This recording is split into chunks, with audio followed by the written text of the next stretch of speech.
Hallo iedereen, welkom bij Dutch&Go. Today we're going to talk about the comparative form, the adjectives, and when you use it, how you use it, what is correct, what isn't.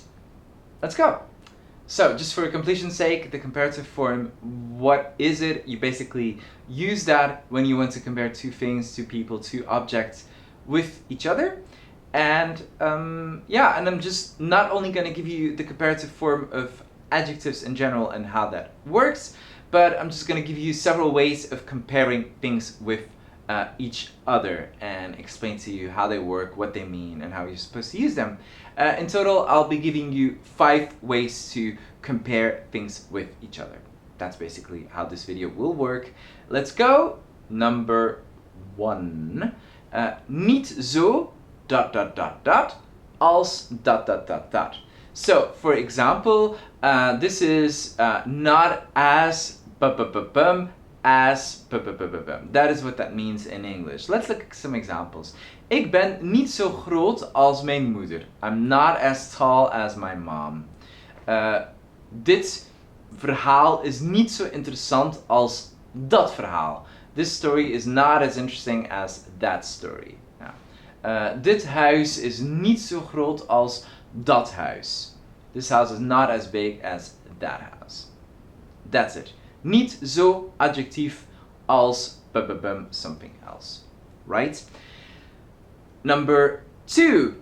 Even als So, even means equally or as as This is what you use when something is equally something as something else. So, for example, ik ben even groot als mijn moeder. I'm as tall as my mom. Ja? Jij bent even grappig als ik. You are as funny as I am. In general, do pay attention that after the als, you put the correct pronoun, which is the subject pronoun.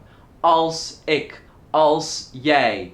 Ik ben zo groot, ik ben even groot als jij. Ik ben even intelligent als jij. Because basically what it would be, the whole sentence would be, ik ben even groot als jij dat bent.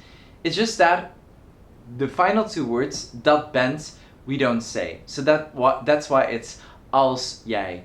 Ik ben even intelligent als jij. A synonym for even would also be net zo. Ik ben net zo intelligent als jij. Ik ben net zo groot als jij. Dit huis is net zo mooi als dat huis. It's the same. Situation number 3. Minder plus adjectief dan This means less or not as in comparison to or than in English. So, for example, dit boek is minder interessant dan dat boek. Deze oefening is minder complex dan die oefening. Not as complex, not as interesting. That's what that means. Minder plus adjectief dan. I think so far quite easy. And now let's get on to something more difficult or a little bit more intricate.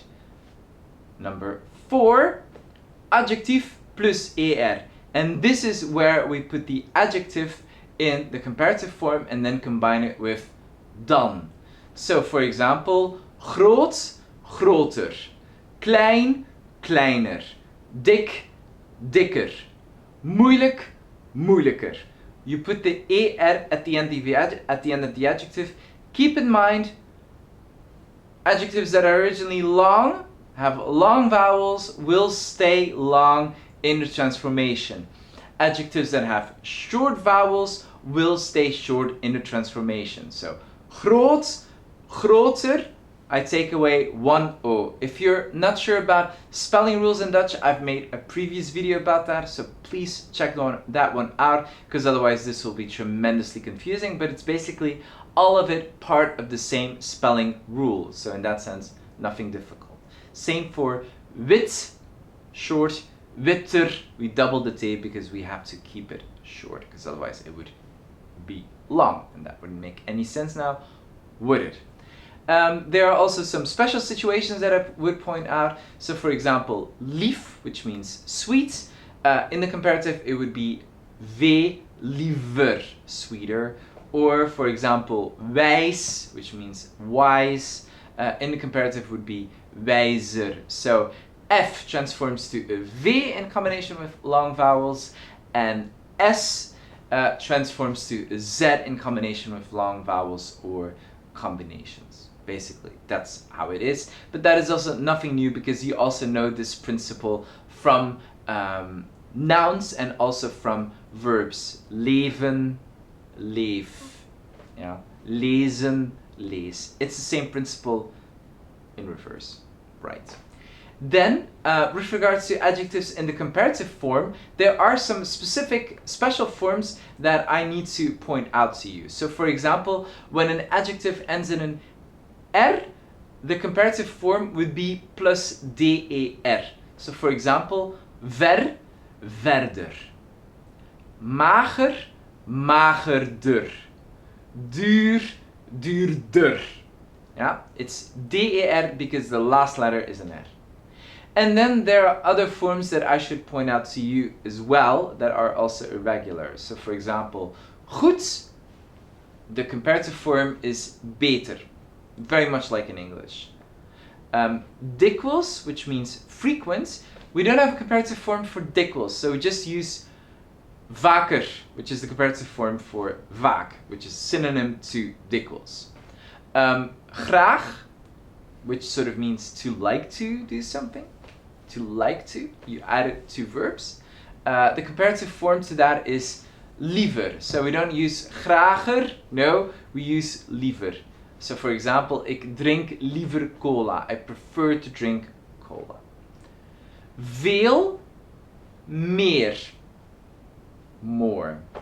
And then weinig, comparative form is minder, less. Right. So that's that. That is the adjective in the comparative form. Adjective plus er, dan. Dit huis is groter dan dat huis. Dit boek is interessanter dan dat boek. Ik ben intelligenter dan jij. Ik ben mooier dan jij. Deze oefening is moeilijker dan die oefening. That's basically how you use it.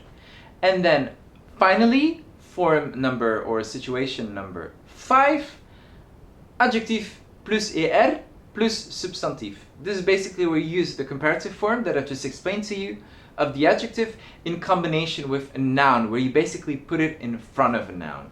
That's nothing too difficult. For example, een interessanter boek, een mooier huis, een interessantere les, een moeilijkere oefening.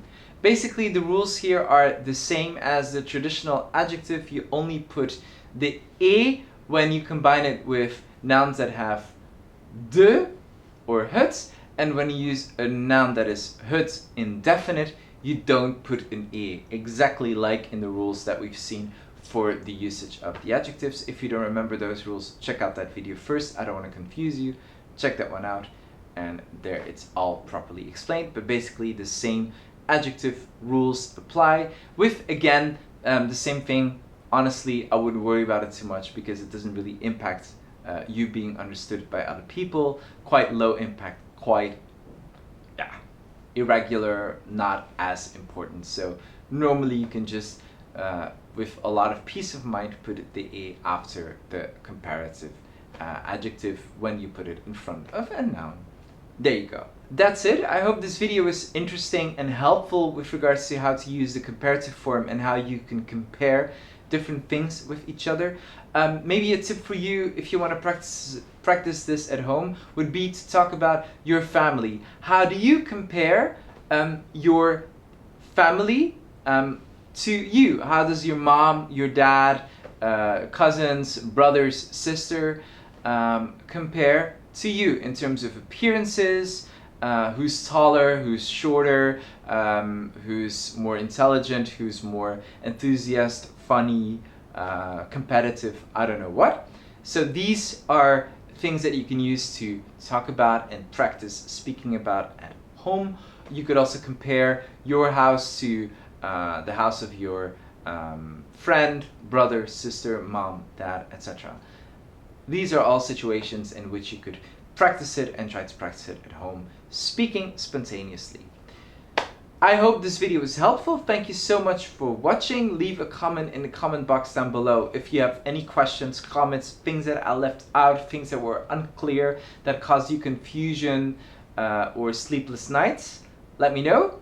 Thank you so much for watching and see you next time at Dutch&Go. Dag!